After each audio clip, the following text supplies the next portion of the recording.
Cross Timbers. Today is April 9th, 2015, yet another Tarleton State Purple Thursday.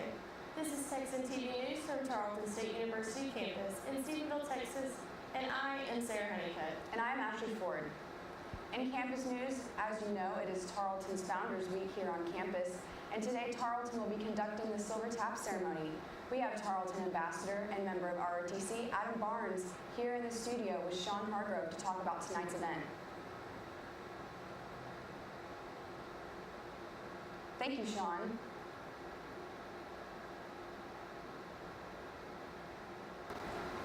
We're here with Adam Barnes, member of the ROTC and Tarleton Ambassador.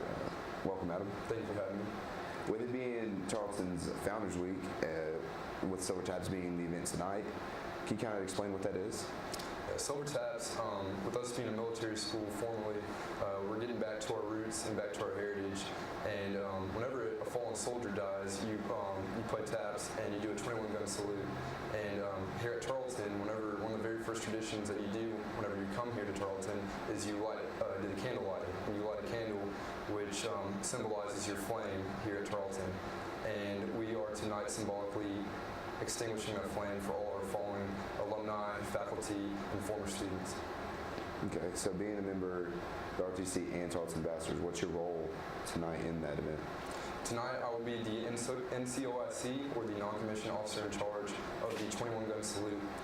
And as I said, it's whenever like a fallen soldier dies, you do like the 21-gun salute, and so I'll be in charge of that tonight. So it's something I take great passion in and great pride, and I'm really honored to have this position tonight. You know, so what does that mean to you, all this tradition and being a member of ROTC and having an Army background? Can you explain what this night means to you? It's really humbling. I know we have like a bunch of passion for our school, and most of our events are pretty energetic, and everyone's all high and mighty and just trying to have a good time. But tonight, it's a little bit more, a little bit deeper meaning, and it's a different atmosphere, and I really enjoy it. It kind of makes me appreciate my school even more. We're just not all about having fun and games and everything, but we actually care about those who came before us. Okay, so it's safe to say this is one of your favorite events. Definitely. Well, that's Adam Barnes, member of ROTC and Tarleton Ambassador. We'll see you tonight. Thank you, Adam. Thank you for having me. Back to you. Thank you, Sean. I can't wait to take part in such a great campus tradition. Me either, Sarah. This is one of the reasons why I came to Tarleton. It's just so rich in tradition. Me too. In regional news, the Stephenville Empire-Tribune reports various artists will take the stage at 7:30 p.m. Friday, April 10th at the Cowboy Church of Erath County for the James Howard Legacy Concert, benefiting students of the Erath County area. Tommy Brandt 2, and Mo Howard will be performing. General admission tickets will be $10, and general admission reserved will be $15, and children are free with an adult purchase. Brandt is from Nashville, Tennessee, and has won the Inspirational Country Music Vocalist of the Year 5 times. His son, Brandt 2, will be performing with him.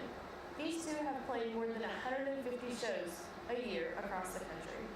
Local singer and songwriter Mo Howard will be opening the show.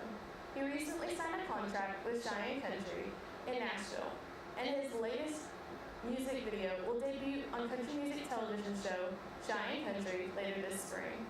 This event will honor the legacy of the late James Howard, who was a minister for over 45 years, and all proceeds will benefit the first James Howard Legacy Scholarship.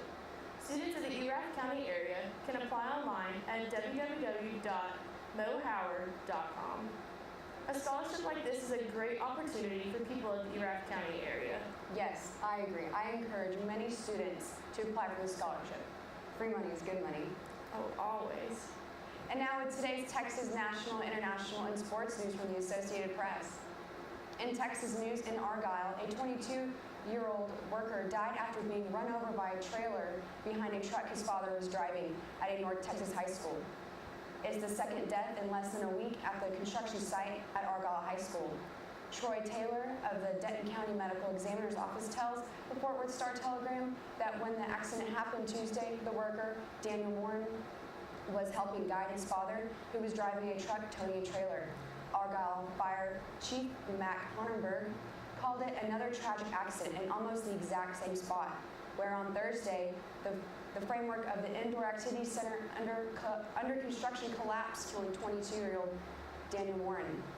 Taylor said Warren and his father worked for a trucking company that was removing the material from the collapse. With all the construction going on campus, I hope the construction workers and students can take proper precautions. Yes. In national news, in Boston, Zohar Zani was convicted on all charges in the Boston Marathon bombing by a jury that will now decide whether 21-year-old should be executed or shown mercy for what his lawyer says was a crime masterminded by his big brother. The former college student stood with his hands folded, fidgeted, and looked down at the defense table in federal court as he listened to the words, guilty, recited on all 30 counts against him, including conspiracy and deadly use of a weapon of mass destruction. 17 of those counts are punishable by death. The verdict reached after a day and a half of deliberations was practically a foregone conclusion, given his lawyer's startling admission at the trial's outset that Zarni carried out the terror attack with his now dead older brother, Tamerlan. The defense strategy is to try and save Tarni's life in the upcoming penalty phase by arguing he fell under Tamerlan's evil influence. In international news, after World War II, many Japanese migrated to Cuba looking for a new life.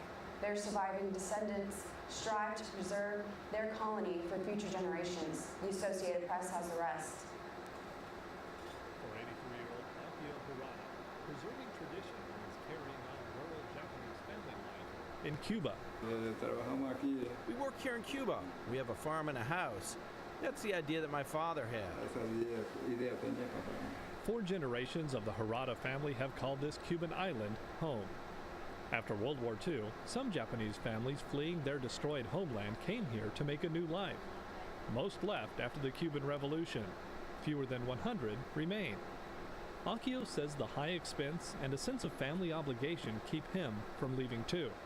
I couldn't leave the farm because my brothers have left. One works for the Cuban state, others went to the U.S., and one went to Japan. The setting is Caribbean, but the culture is Japanese, right down to the food.